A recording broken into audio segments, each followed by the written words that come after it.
York. Well, guess what? We've got Rob Wright here joining us this morning to tell us more about this ambitious project. I love it. Thank you. Thank you for having me. How do you find these friends? That's my big question. So a lot of them find me through word of mouth. In the beginning, it was me emailing people, finding them on Instagram. And it's crazy, just from this CBS story, I've probably had over 100 messages come into my Instagram. So it's a lot of just fielding it, but it's been a lot of word of mouth as well. So now, do you vet people? How do you decide if it's someone that you decide you want to be friends with? Typically, first come, first serve. If we're in the same area, like I try to group people in the same area just for logistics sake. But sometimes I see their Instagram profiles, sometimes they're private, so we go in blind. But a lot of times they come to me through other people that I'd previously met. So it's kind of like pre-vetted in that way. Okay, so let's go through some of the ones that you've had here. Let's first start with, drum roll please, Jim Brady, your first friend who you met in Philadelphia. Yes. So Jim, he runs a website in Philly called billypen.com. And when we met, he was like, oh, it's a cool project you have going on here. What am I, like the 1,000th or 2,000th person?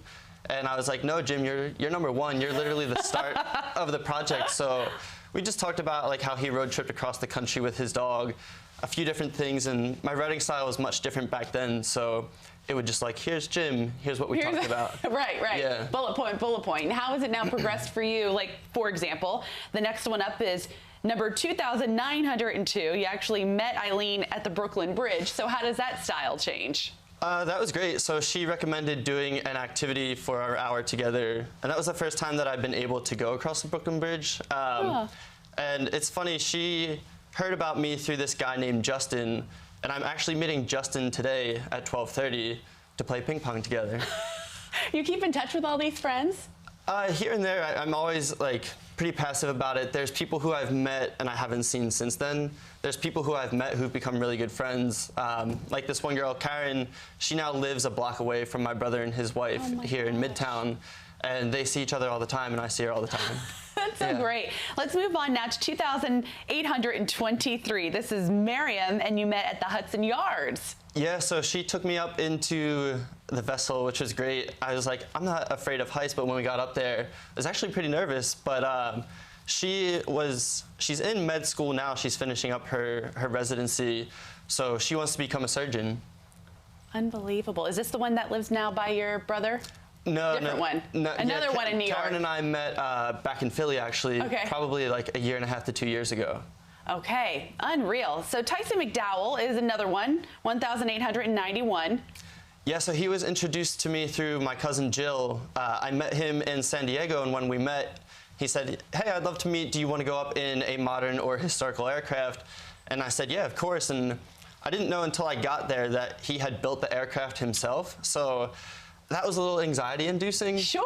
But I was like, I have to do it for the story. I'm just trusting you, friend. It's nice to meet you. Let me get up on the plane that you built. But we got to know each other flying over the coast of San Diego. And for me, that was one of the coolest experiences from my progression, just being like, this was once an idea in my mind, and now I'm chilling with a guy over the coast of San Diego in a plane that he had built himself. And I know that was the friend that you decided you wanted to talk about today. Is that why? Was it just incredibly special and unique? It's just one of those things where you never know what's going to come of meeting people, and that's a lot of why I'm doing this project. Is just a natural curiosity to connect with people and see what comes of it.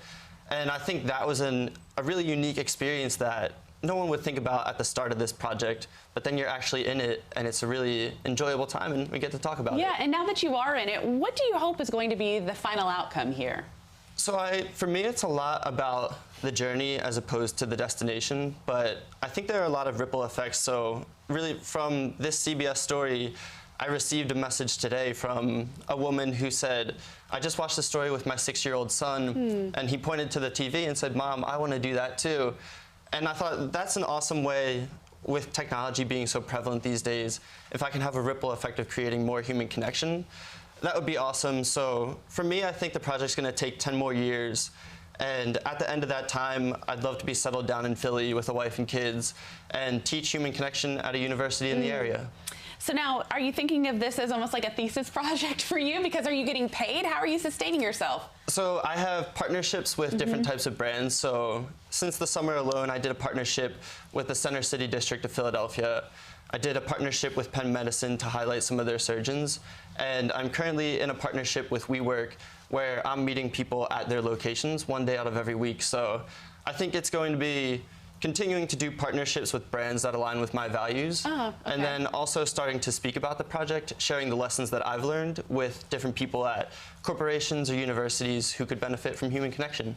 That's great. Yeah, well, thank you. So we're officially friends, but I don't think we've spent an hour together. Yeah, so I don't know if I get an actual slot. We got another 40 or so to go. Okay. So thank you so much, and we'll be updating and following you throughout your journey. Good luck to you. Yeah, thank you. Coming up, I'll have a rundown of this week's sports.